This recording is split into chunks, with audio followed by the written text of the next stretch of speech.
So section 3.1, and this is a little bit different chapter than the last one. We're going to go away for a little bit of the world of graphs, and we're going to get into basically factoring. We've already started on some of these worksheets, so hopefully you can see where this is going, and these are the formal notes. So a radical expression is an expression that contains the symbol. I think that's called the radicand symbol.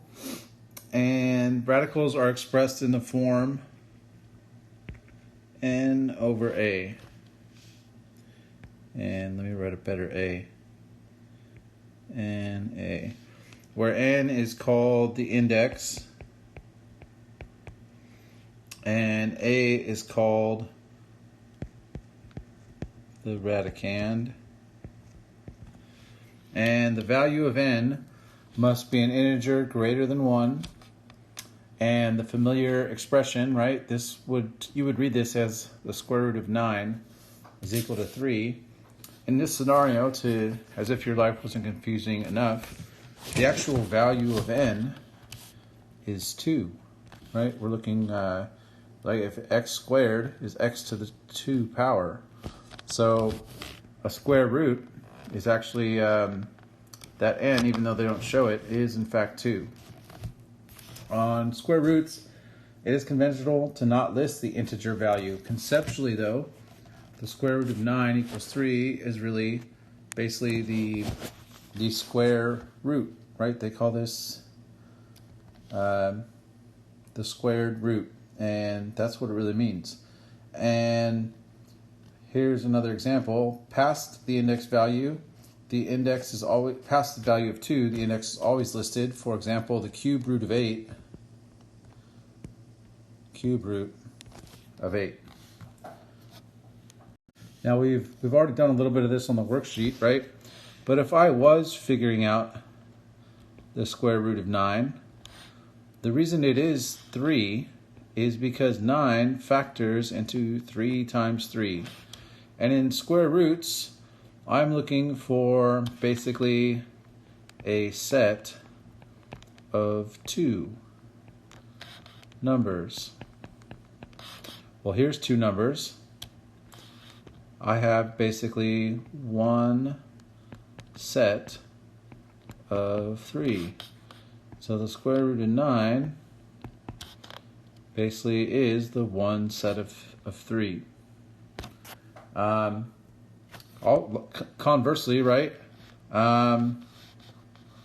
this 3 raised to the power of 2 is 9.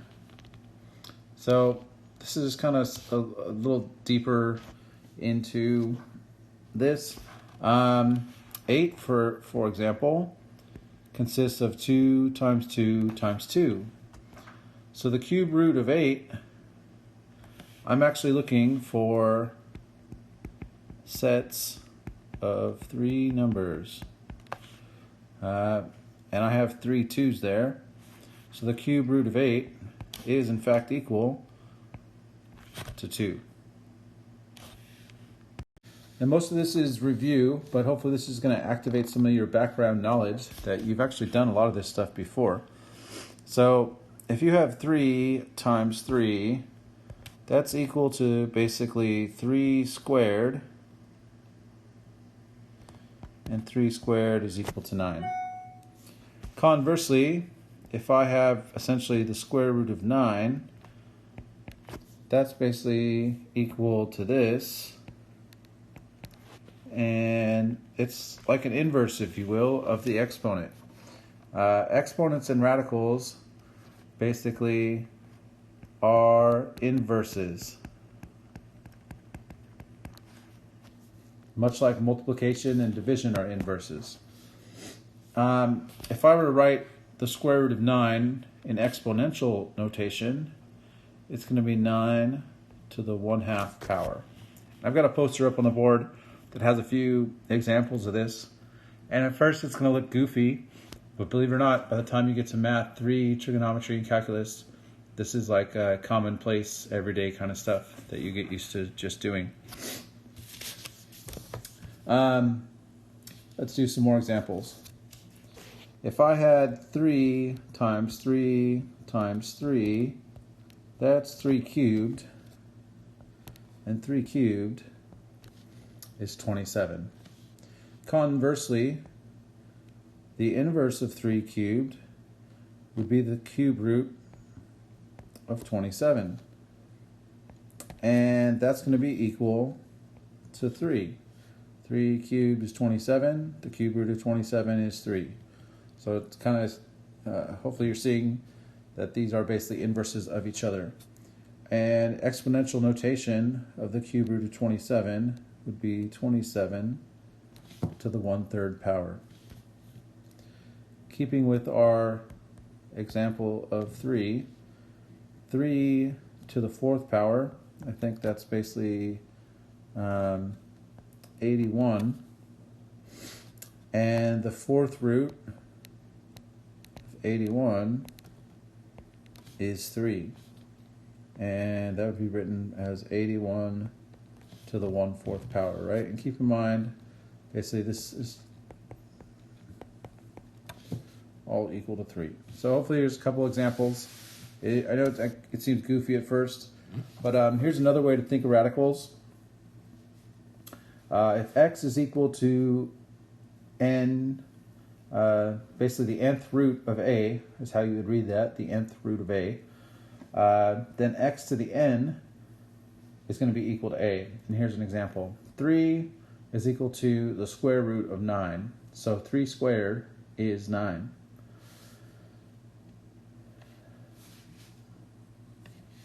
Another way you can think of it is what number squared would be equal to what's in the radical. So moving on to the next section, we're going to start getting into the addition property of exponents. And basically what this says is if I have a, we're going to call a is our base, right? And if I have the same base, and one base is to the m power, and the other base is to the n power, and they're being multiplied, then basically it's going to be a to the m plus n power. So with that in mind, here's many examples, right? 3 squared times 3 squared is equal to 3 to the 2 plus 2 power, or 3 to the 4th. And the reason why that works is, what is 3 squared, right? We got 3 times 3. And if that's multiplied by another 3 squared, 3 times 3, well, how many 3's do you have? 4. 3 squared times 3 to the 3rd, 3 to the 2 plus 3. And this is why it works, right? Here's 3 squared. Here's 3 cubed. How many 3's do you have? 5. And I think you get it from here. There's 3 cubed. 3 to the 4th. How many 3's? 7 3's. Likewise, if you have this gigantic example, it's the same concept, right? I just add the 2 together, and that's what you get.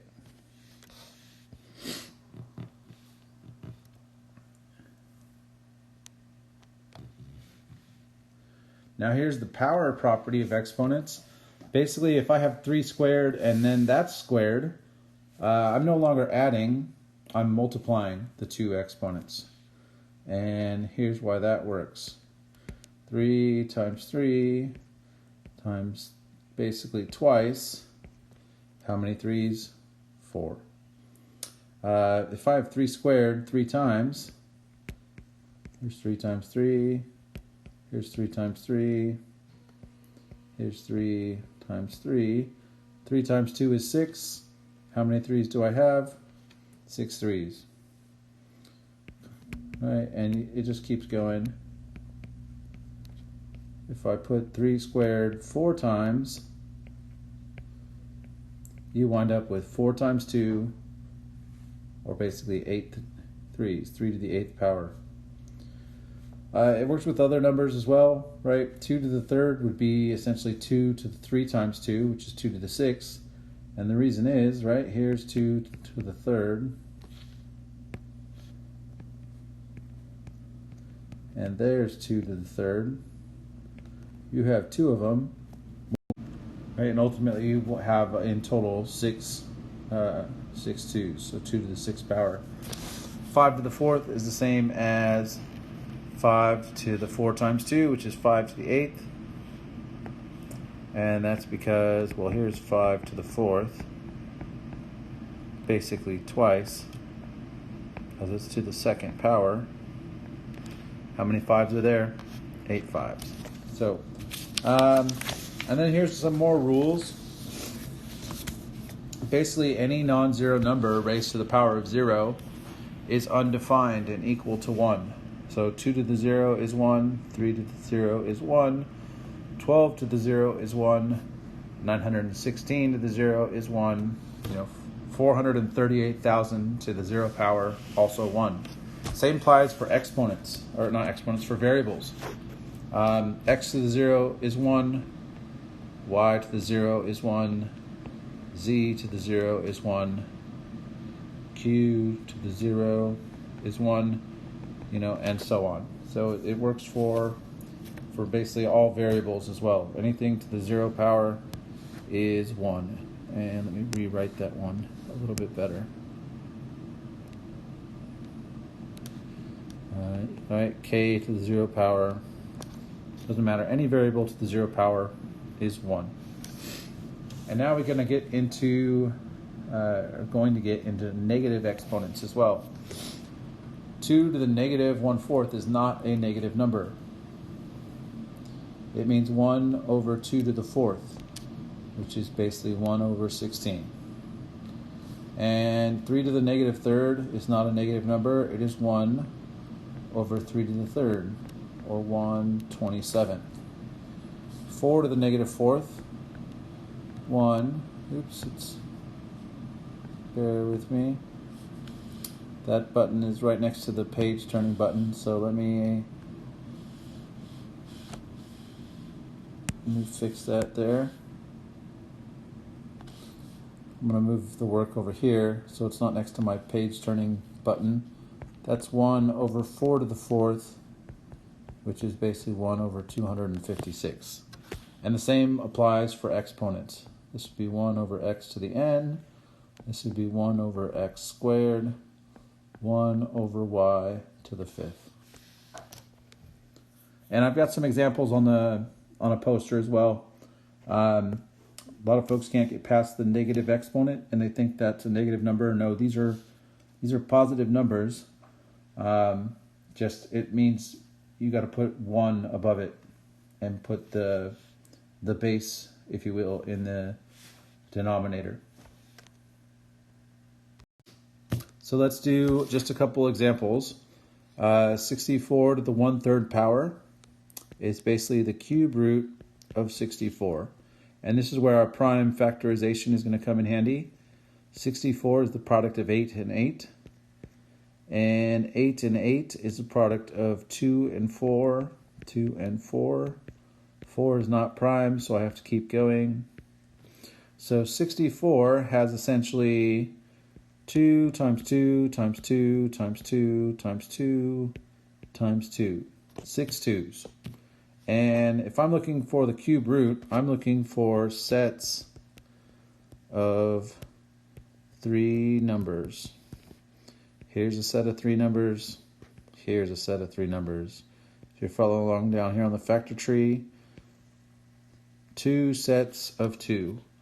And so that would look like 2 sets of 2. So the cube root of 64 is 4. And conversely, if the cube root of 64 has an inverse, right? What is 4 cubed? 64. So that's how we do these ones. Let me try number 2. This essentially means the cube root of 27 squared. And 27 squared is the same as basically 27 times 27. And what does 27 consist of? A 3 and a 9. So basically 3 sets, or 3, basically 27 squared is the same as 3 times 3 times 3 times 3 times 3 times 3. Remember cube root, I'm looking for sets of 3 numbers. There's a set, and there's a set. 2 sets, so the answer is 3 squared, which is 9. And if you want to test your answer, you'll find that 9 cubed is equal to 27 squared. Okay, next example, 81 to the 1/4 power is the same as the 4th root of 81. And this is where those worksheets are going to come in handy. We are going to find the prime factorization of 81. And if you're looking for the 4th root of something, you're trying to find basically sets of 4 numbers. Well, there's 4 numbers.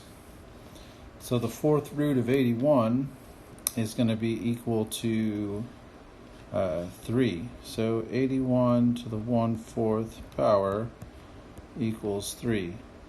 And now we just have to figure out 9 to the 1/2.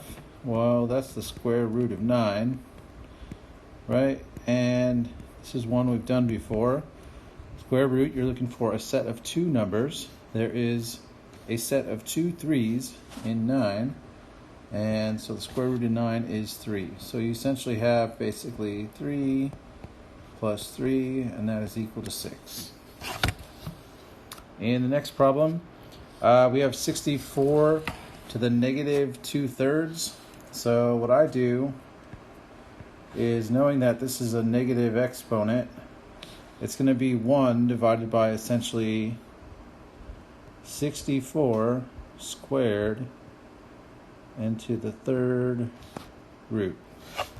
So now I have to figure out, well, okay, what would the prime factorization of 64 squared be, right? And remember, 64 squared is simply 64 times 64. So, all right, we've got 8 and 8, and then that's 2 and 4, 2 and 2, 2 and 2, also 2, and then it's going to be basically double this. So 1, 2, 3, 4, 5, 6. There are 6 2's in 64. So altogether you have 12 2's. You are looking for sets of 3. There's 1 set of 3, 2 sets of 3, 3 sets of 3, 4 sets of 3. So the cube root of 64 squared is basically 2 to the 4th power. So you have 1 over 2 to the 4th power now, plus basically 1 over 2 to the 3rd power. And that's where I got this part from. And so that is basically 1/16 plus 1/8, and that should equal 3/16. So hopefully after the many practices of the worksheets and these formal notes, this is starting to make some sense. And please do ask for help, though, if you're still having trouble.